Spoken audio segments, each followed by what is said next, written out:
Welcome, my friend. I am glad you stopped by. This is a quiet place. Each story is slow, soft and calm, just enough to drift with. So take a breath, settle in, let the world fade a little. Tonight's story begins now.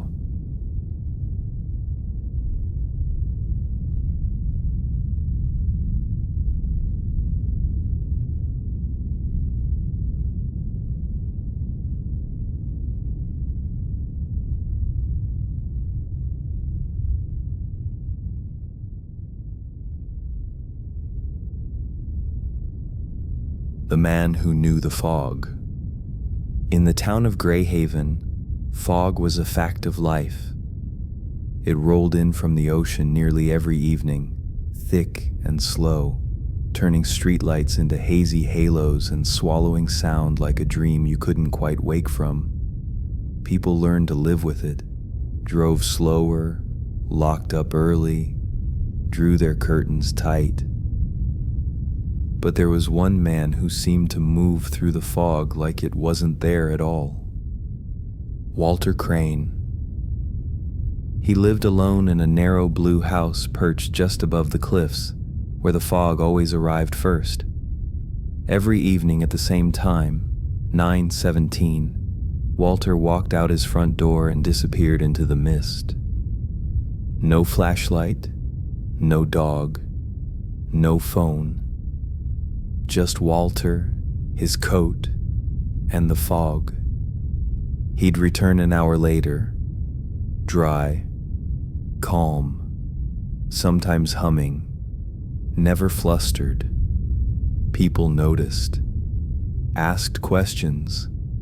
He always smiled and said, "Just getting my steps in." But in a town like Greyhaven, where people value privacy and polite distance, that was enough to let the matter rest.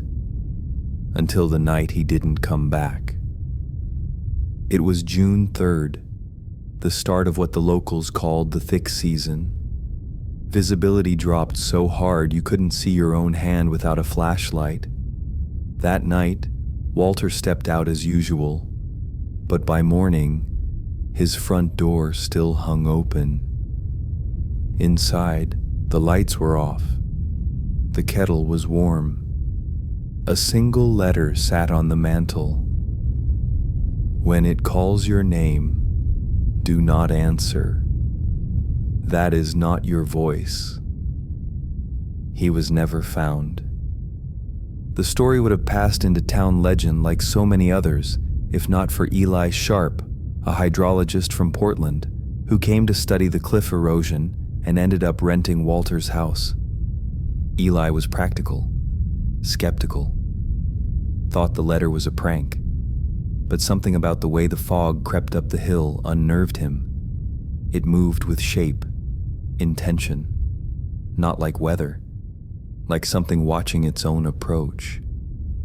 The first week passed uneventfully. He cataloged soil samples, ate poorly, slept worse. By the second week, he started hearing things.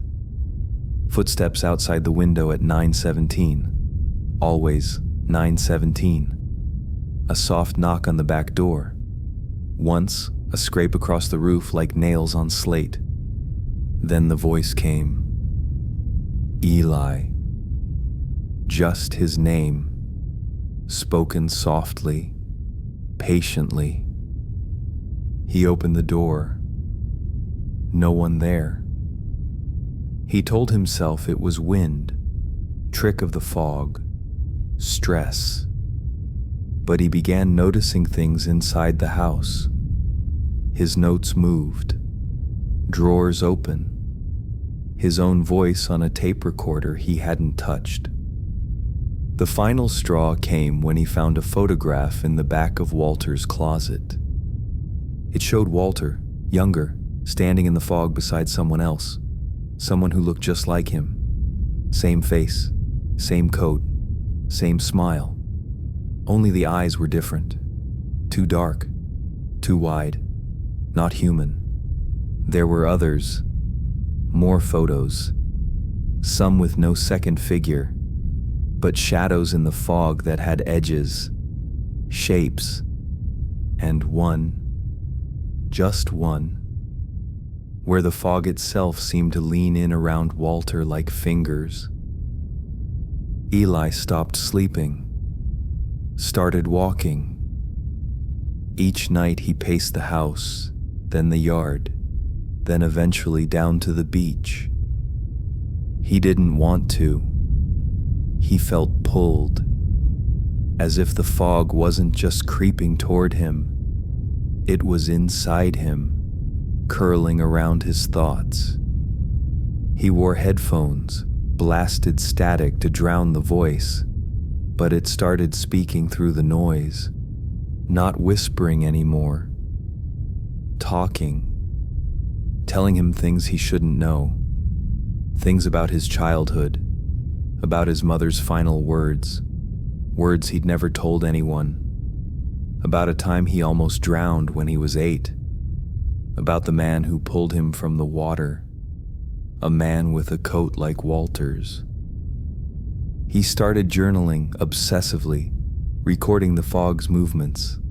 It came from the sea, yes, but now also from the woods, from drainage pipes, from alleyways that should have been clear.